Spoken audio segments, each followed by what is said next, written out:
आदेश पूरा पढ़ा नहीं गया। ऑपरेटिव पोर्शन पढ़ करके मैं बता रहा हूं कि माननीय न्यायालय ने हमारी जो एडिशनल सर्वे की एप्लीकेशन दी गई थी पूरे ज्ञानवापी परिसर का संरक्षण करने के लिए एएसआई, उस एप्लीकेशन को कोर्ट ने खारिज कर दिया है। अगला फैसला आप लोग का क्या रहेगा? अगला फैसला इस आदेश के विरुद्ध हम लोग उच्च न्यायालय में जाएंगे। क्या आधार रहा खारिज करने का? अब आधार तो पढ़ा नहीं गया, अभी नहीं बता सकते। क्या आप लोग मांग क्या थी आप लोग की? केवल यह है कि हमारी एप्लीकेशन खारिज हो गई। ऑपरेटिव पोर्शन पढ़ करके मैं बता रहा हूं, पूरा आदेश पढ़ा नहीं गया है, पूरा आदेश पढ़ा जाएगा और निर्णय लिया जाएगा। क्या किस तरह की याचिका थी, किस मामले पर सुनवाई थी, किस पे फैसला आया था, क्या मांग किया था आपने? हमने मांग यह किया था कि पूर्व में जो एएसआई सर्वे हुआ था और जो आख्या फाइल की गई थी वह इस न्यायालय के आदेश दिनांक 8/4/2021 के अनुपालन में नहीं था।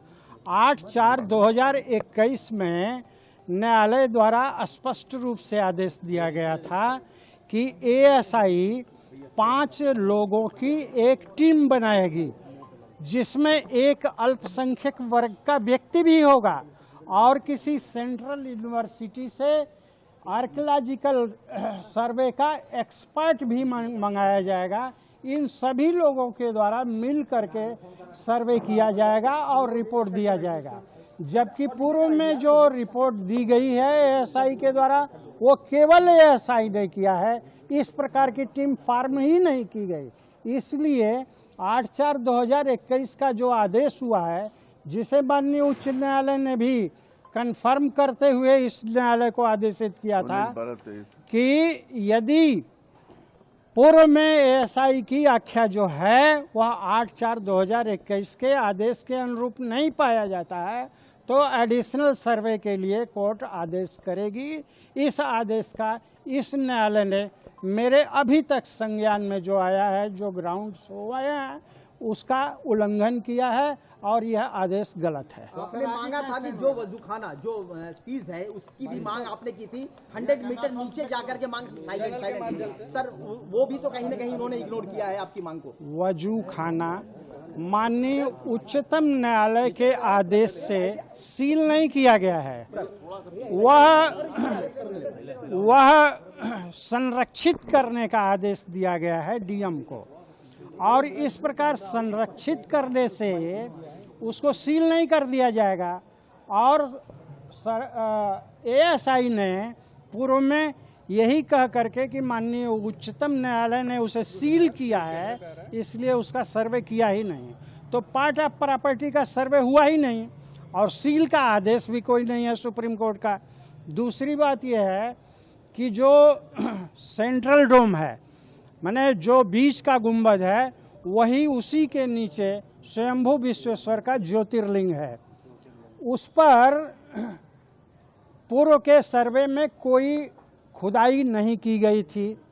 खुदाई करने से स्वयं को विरत रख लिया था एएसआई ने, और जो सर्वे किया था अपना जीपीआर सिस्टम लगा करके, वह उनका रिपोर्ट, उनका सिग्नल केवल 5.8 मीटर तक नीचे तक का दिया।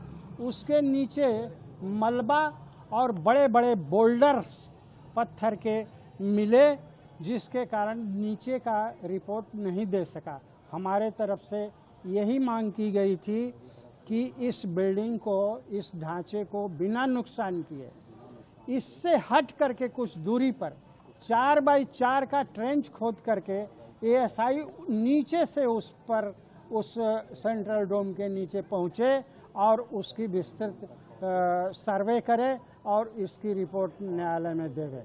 लेकिन किन कारणों से इस न्यायालय द्वारा हमारा प्रार्थना पत्र खारिज कर दिया गया है, इसको हम लोग उन ग्राउंड्स को पढ़ेंगे, देखेंगे और देख करके उच्च न्यायालय में इसके विरुद्ध अपील दाखिल करेंगे।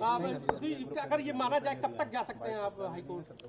विद इन लिमिटेशन 30 दिन का जिला न्यायालय के लिए है और 90 दिन का उच्च न्यायालय के लिए है। दोनों चीज़ों को हम लोग अभी कंसीडर करेंगे कि हमको जिला न्यायालय में जाना है या उच्च न्यायालय में जाना है।